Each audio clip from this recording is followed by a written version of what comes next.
Cerita Benteng Terakhir masih bersama dengan Direktur Utama RSUD Dr. Sutomo, Dr. Joni Wahyu Hadi. Dr. Joni, kalau kita berbicara soal, tadi sudah diceritakan ya sisi-sisi lain dari tenaga kesehatan yang merawat pasien di RSUD Sutomo ini untuk menangani COVID-19.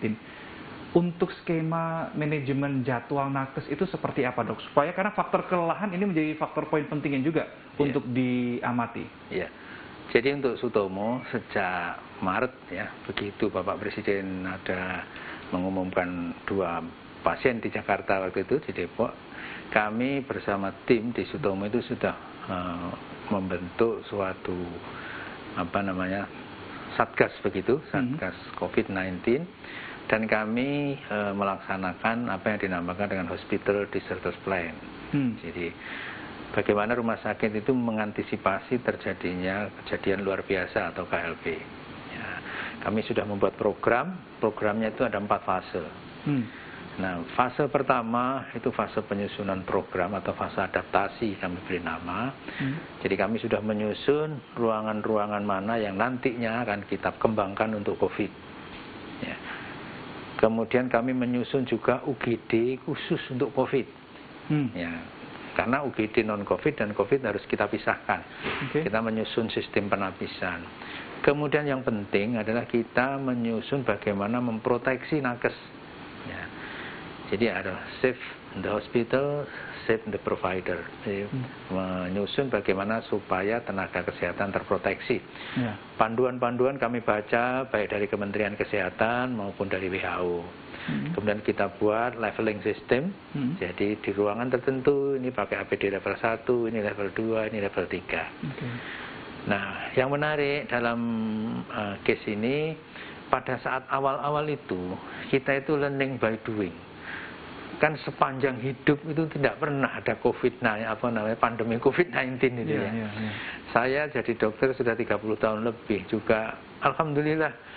Bukan alhamdulillah ya, kami masih diberi umur untuk menyaksikan pandemi ini dan sekaligus ikut menanganinya. Ini hal yang baru, bukan hanya hal Indonesia yang baru, tidak hanya buat kami, ini sesuatu yang luar biasa. Dulu saya membaca hanya pandemi kolera, pandemi flu salmonella dari baca waktu kuliah di kedokteran, tapi tidak pernah mengalami. Nah, ini betul-betul tidak hanya membaca tapi mengalami. Dan kebetulan dipercaya oleh Bu Gubernur untuk membantu beliau. Jadi luar biasa ini. Pada saat awal-awal kami menyusun pedoman untuk APD namanya ya, alat pelindung diri bagi nakes, banyak mendapat masukan, kritikan, cemoohan. Kenapa itu mendapat cemoohan? Karena semua orang berpendapat. Jadi waktu itu banyak sekali orang yang ahli berpendapat, bukan pendapat ahli. Ahlinya pasti sama-sama belajar, sama-sama baru, iya kan?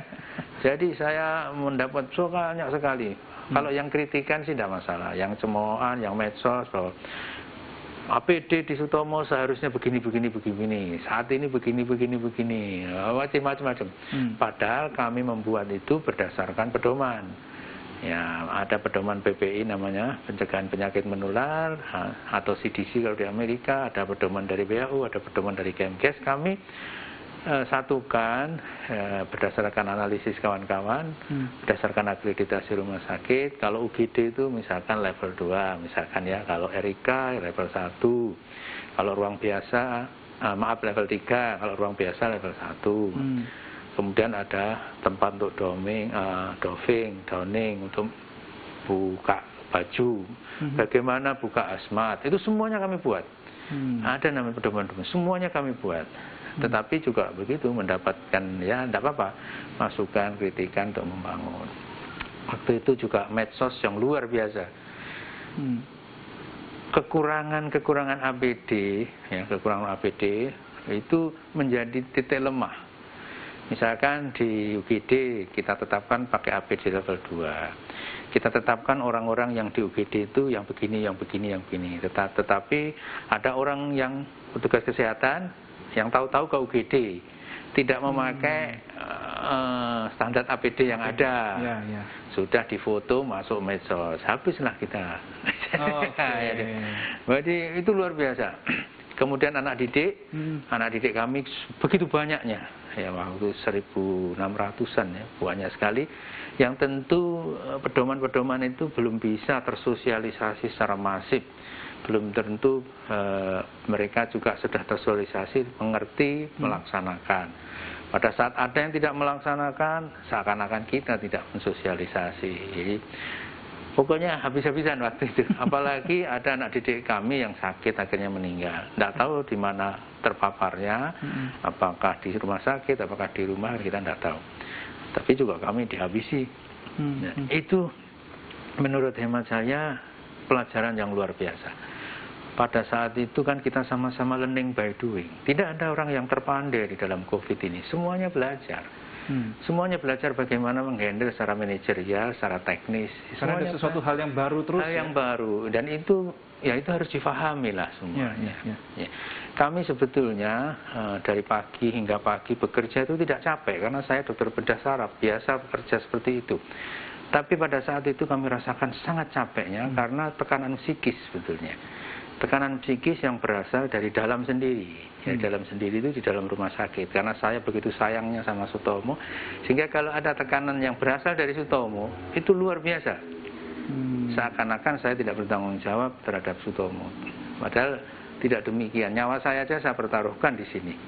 Karena memang sejak sekolah di kedokteran, dokter muda, PPDS, menjadi senior ya di sini. Saya berhutang pada Sutomo, saya berhutang pada Universitas Airlangga. Jadi luar biasa, dan tim kami, para direksi eselon 3, eselon 4 itu juga luar biasa bekerja. Sama-sama bekerja bersama-sama. Ya, bisa kita buktikan seluruh kegiatan ini beliau-beliau juga ikut serta semuanya. Oke, baik. Nah, jadi itu secara manajerial kami bisa lakukan. Sekarang ya, sudah selesai hospital discharge plan kita. Ya, Dr. Joni, kita masukin satu segmen untuk ngobrol. Pemirsa tetaplah bersama kami, cerita benteng terakhir masih akan kami hadirkan di segmen berikutnya.